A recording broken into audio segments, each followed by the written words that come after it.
네, 윤석열 대통령이 1박 4일 일정으로 미국을 방문해 캠프 데이비드에서 한미일 정상회의를 가졌습니다.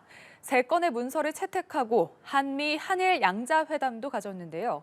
윤 대통령을 직접 수행한 박진 외교부 장관 모시고 이번 한미일 정상회의 성과와 의미에 대해 설명 들어보겠습니다. 어서 오십시오. 네, 안녕하세요. 예, 안녕하십니까. 자, 이번 정상회의 사실 개최 전부터 굉장히 주목이 됐습니다. 이 한미일 3국의 정상이 이 정상회의만을 위해서 따로 이렇게 한자리에 모이는 게 처음이다 보니까 그 상징성, 의미도 남달랐을 것 같은데 먼저 이번 정상회의 좀 전체적으로 평가를 해주신다면요. 네, 이번 캠프 데이비드 한미일 3국 정상회의는 역사적인 회담이었다고 생각합니다. 한국, 미국, 일본이 한미 관계 또 미일 관계로 서로 동맹으로 엮어져 있긴 하지만 3국이 별도로 이렇게 모여서 지역 정세, 글로벌 정세 그리고 3국이 연대를 해서 정책을 조율하고 또 세계 평화와 자유와 번영에 이바지할 수 있는 그러한 그 원칙과 정신을 천명한 것은 처음 있는 일입니다.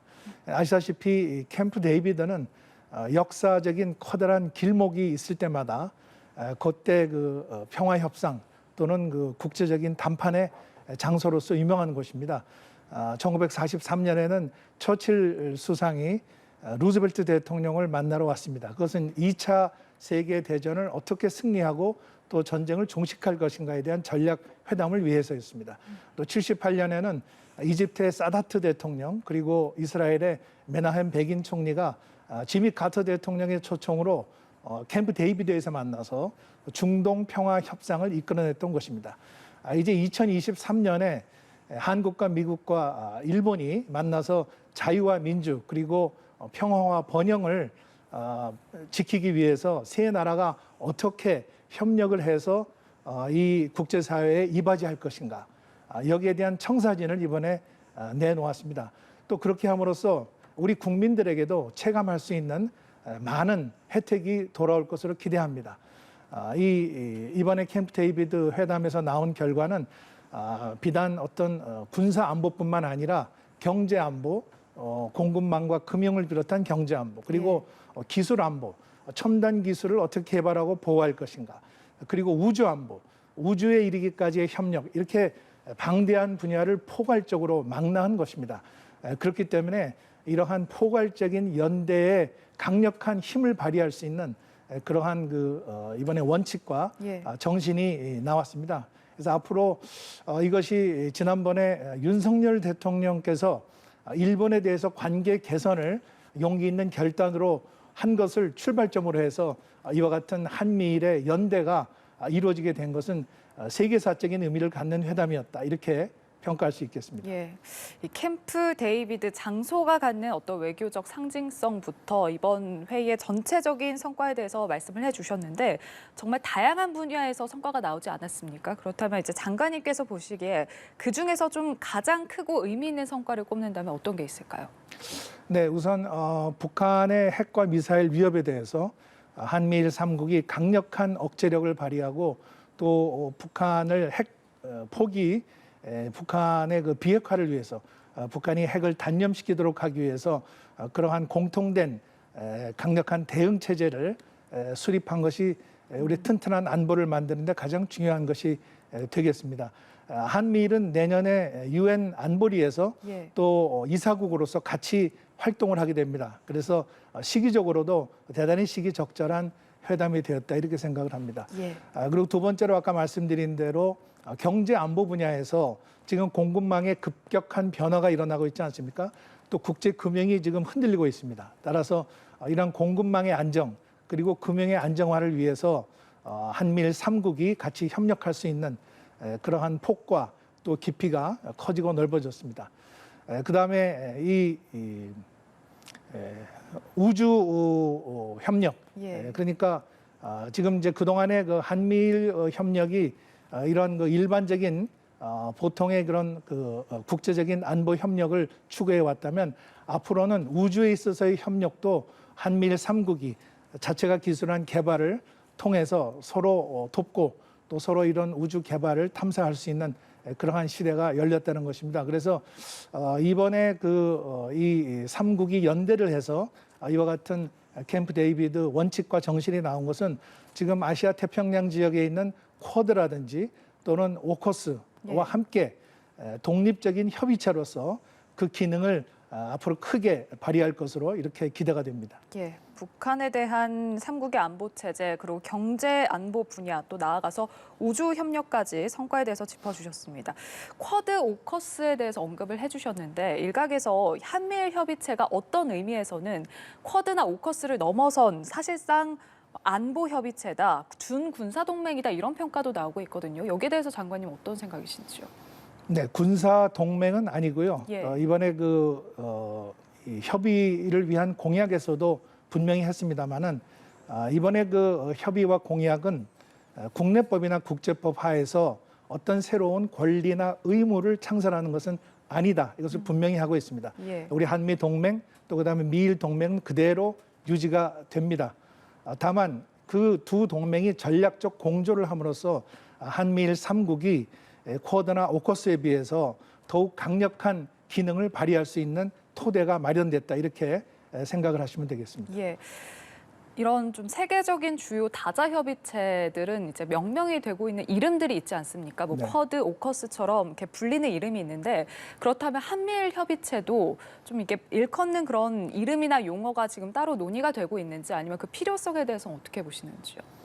네, 뭐 세 나라가 모여서 강력한 그런 협력체를 만들었기 때문에 예. 3국이 연대를 통해서 그러한 그 공통의 이익과 가치를 추구할 수 있는 그러한 그 협의체를 만든 것이 가장 중요합니다.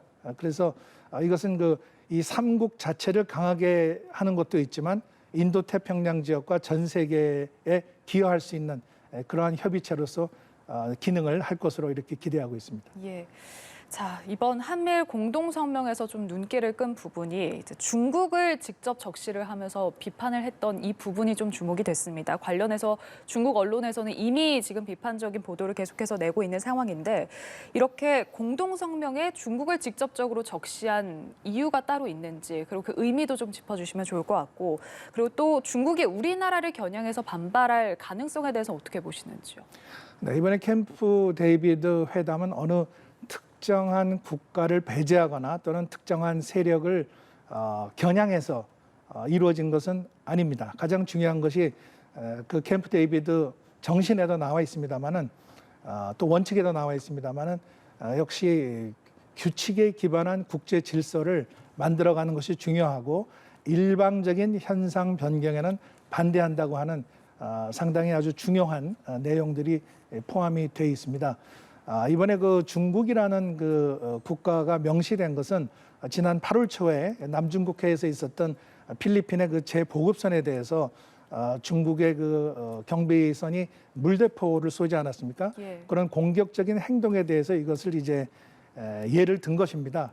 아시다시피 우리는 중국과 성숙하고 건강한 관계를 가져가기를 원합니다. 그것은 상호 존중과 또 상호 호혜적인 기반 위에 바탕을 두고 이루어져야 하는 그런 관계이기 때문에 중국과는 이러한 앞으로 소통을 통해서 안정적인 관계를 유지해 가고자 합니다. 예. 또 중국도 우리 한국의 입장을 잘 알고 있기 때문에 이번에 캠프 데이비드 회담이 이루어진 직후에 우리 서울과 베이징에 있는 외교 채널을 통해서 이번 회담의 의미에 대해서 중국 측에 소상하게 설명을 해준 바 있습니다. 예. 자, 그리고 이번에 한미일 정상이 성명에서 러시아에 대해서도 메시지를 내놨죠. 성명에서 러시아에 대한 강력 제재 이런 표현이 등장을 했는데 그렇다면 앞으로 우리 정부가 실제로 러시아에 대한 어떤 제재에 동참을 하게 되는 건지 이것도 궁금하고 또 우크라이나를 계속 지원하겠다 이런 표현도 있어서 그렇다면 우리 정부가 그동안 우크라이나에 했던 지원보다 조금 더 규모나 범위 측면에서 조금 더 확대를 하는 건지 이 부분도 궁금하거든요. 네, 아시다시피 우크라이나에 대한 러시아의 무력 침공은 국제법과 유엔 헌장에 반한다는 것이 우리의 정부의 입장입니다. 그렇기 때문에 우리는 우크라이나에 전쟁의 조속한 종식과 평화 회복을 위해서 인도적인 지원을 포함해서 가능한 지원을 하고 있습니다. 이번에 캠프 데이비드 회담에서 논의된 것은 그러한 러시아의 불법적인 행동에 대해서 한미일이 자유와 평화를 지키기 위해서 같이 협력을 하고 우크라이나에 대한 가능한 지원을 앞으로 지속적으로 해 나가자는 그러한 합의를 이루었습니다. 한국은 아시다시피 작년과 금년에 이어서 계속 우크라이나에 대한 인도적인 지원을 하고 있고 또 최근에는 우크라이나 젤렌스키 대통령의 요청에 의해서 지뢰 제거기라든지 또는 예. 긴급 앰뷸런스 후송차 이런 것들을 지금 저희들이 지원을 하고 있습니다. 앞으로도 계속해서 저희들이 지원이 가능한 부분에 있어서는 적극적으로 기여할 생각입니다. 예. 자, 그리고 3자 협의에 대한 공약, 이제 내용이 영내 위기 시에 신속 협의한다 이런 내용이지 않습니까? 그런데 이게 미국 측에서 이게 약속 수준이 아니라 의무다라는 발언을 했다라는 보도가 있어서요. 근데 우리 정부는 이거는 의무는 아니고 뭐 자국의 이익에 따라서 판단한다 이런 입장이어서 지금 한국과 미국이 지금 서로 다른 의미의 용어를 쓰고 있는 건지 이 부분에 대해서 어떻게 해석을 해주시겠어요? 아까도 말씀드렸습니다마는 협약을 위한 공약 문서에서 분명히 기술을 하고 있습니다. 이것은 국내법이나 국제법하에서 어떤 권리나 의무를 창설하는 것이 아니다. 기존의 한미 동맹 관계 그리고 또 미일 동맹 관계는 변함없이 그대로 유지된다 하는 내용입니다. 예. 그래서 이 캠프 데이비드 이런 협상을 통해서 한국이 어떤 새로운 의무를 가진 것이 아니고 우리가 스스로 선택을 해서 세 나라가 강력한 연대를 이루고 정책을 조율해서 국제사회에 기여하자 하는 그러한 정신이 반영된 것이라고 그렇게 해석을 해주시면 되겠습니다. 예, 의무는 아니다라는 점을 좀 다시 한번 강조를 해주셨습니다. 자, 이번 회의를 통해서 한미일이 조금 더 이 삼각공조를 더욱더 공고히 하고 강화하려는 그런 움직임이 조금 더 이제 공고해지겠다라는 평가도 있는 반면에, 자, 우리가 미국의 인태 전략, 즉 중국을 견제하려는 이런 전략에 휘말리는 게 아니냐 이런 우려도 있고요. 그리고 한미일 대 북중러 이 대결 구도가 조금 더 고착화되고 심화되는 게 아니냐 이런 지적도 있습니다. 여기에 대해서 어떻게 생각하시는지요? 네, 한미일이 협력을 한다고 하는 것은 북중러와의 대립이나 갈등을 의미하는 것은 아닙니다. 한미일이 각자의 이익과 또 가치에 입각해서 우리가 스스로 강해지고 우리의 안보를 지키고 우리의 경제를 발전시키고 일자리를 만들고 또 미래 세대의 교류를 하고자 하는 것이 근본적인 목적이 되겠습니다. 또 북중러에 대해서도 예를 들면 남북 관계라든지 또는 중국과 러시아와의 안정적인 그러한 소통을 통해서 그러한 외교 관계를 얼마든지 저희들이 관리해 나갈 수 있다고 생각을 합니다. 또 가장 중요한 것은 규칙 기반 국제 질서를 운영하는 데 있어서 그것이 중국이든 또 러시아든 거기에 참여를 해서 같이 갈 수 있으면 그건 더 좋겠다 이런 판단을 하고 있습니다. 그렇기 때문에 일종의 기회를 예. 중국이나 러시아에 대해서 기회를 주는 것이지 그것이 어떤 대립과 갈등을 위한 전선을 형성하는 것은 아니다 이렇게 말씀드릴 수 있겠습니다. 예. 자, 그리고 한국과 일본, 한일 관련해서도 짚어보겠습니다. 한일 정상회담에서 이 오염수 방류와 관련해서는 정식 의제가 아니다라고 했는데 사실 지금 이 오염수 방류와 관련해서는 양국의 이제 공통된 관심사이기도 하고 또 오염수 방류가 좀 임박한 상황이어서 왜 정식 의제로 채택되지 않았는지 그 이유도 좀 궁금하고요. 그리고 일본에서는 이제 내일쯤 정확한 방류 시기를 정할 거다라는 보도가 나와서 혹시 이 방류 계획과 관련해서 기시다 총리의 어떤 언급이라든지 논의는 없었는지도 궁금합니다. 네, 이번 한미일 3국 회담을 준비하는 과정에 있어서 이것은 세 나라의 공통되는 가장 중요한 협력의 어젠다를 협의하는 것이 이 회담의 주 목적이기 때문에 예. 오염수 문제는 어젠다로 포함시키지 않는 것이 좋겠다 하는 사전 양해가 있었습니다. 물론 이 오염수 문제는 우리에게는 대단히 중요한 문제입니다. 국민의 건강과 안전이 최우선이기 때문에 그러한 차원에서 우리는 일본에 대해서 이것이 과학적 객관적으로 검증이 되고 국제법과 국제 기준에 부합하는 방식으로 투명하게 처리돼야 한다는 것을 일관되게 이야기해왔고 또 일본도 우리의 입장을 잘 알고 있습니다. 따라서 앞으로 그러한 기반 위에서 이러한 오염수 문제가 처리될 것으로 그렇게 생각하고 있습니다. 예. 또 징용 문제에 대해서 일본 정부의 호응이 좀 여전히 미흡하다라는 여론이 있어서요. 그러니까 현재 지금 일본 피고 기업들이 우리 정부의 제3자 변제안에 참여할 가능성은 여전히 좀 낮은 상황인 건가요? 네, 이 강제징용 문제와 관련해서 이제 그 역사적인 어떤 우리가 받은 고통 이것을 이제 앞으로 해소해 가면서 한일 관계를 개선해 나가는 것이 지금 정부가 추구하고 있는 정책 노선입니다. 앞으로 일본이 참여할 수 있는 기회는 얼마든지 열려 있다고 생각합니다. 일본의 피고 기업을 포함해서 그러한 양국 관계 개선의 노력에 동참할 수 있는 기회가 있기 때문에 예. 앞으로 일본과는 긴밀한 소통과 협의를 통해서 이런 과거를 직시하면서 우리의 그 아픈 역사를 잘 양국 국민들이 공감을 하면서 해결할 수 있는 그러한 방향으로 노력을 기울일 것입니다. 예. 알겠습니다. 자, 그리고 전주지법에 이어서 광주지법에서도 재단 측의 3자 변제 공탁 받아들이지 않고 또 이의 신청을 한 것도 기각을 했습니다. 지금 다른 법원에도 영향을 미칠 거다라는 관측도 있거든요. 관련해서 지금 외교부는 어떻게 대응할 계획이신지도 전해주시죠. 네, 저희는 사법부의 판단을 존중하면서 이러한 법 논리에 충실한 그러한 입장을 계속 유지를 하고 있습니다. 이러한 강제징용으로 인한 판결금 문제를 해결하는 데 있어서 저희 외교부의 입장에서 볼 때는 이런 제3자 변제 방식이 가장 실효적이고 또 바람직하다고 생각을 합니다. 네, 그런 예. 차원에서 이런 재판이 어떻게 이루어지는지 그 추이를 보면서 또 앞으로 방향을 정해 나가도록 하겠습니다. 예.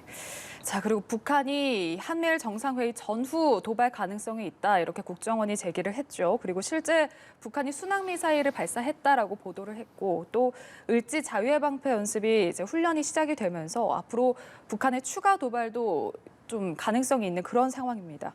한미 간의 이 북한의 추가 도발 동향과 관련해서 좀 정보가 공유가 된 게 있습니까?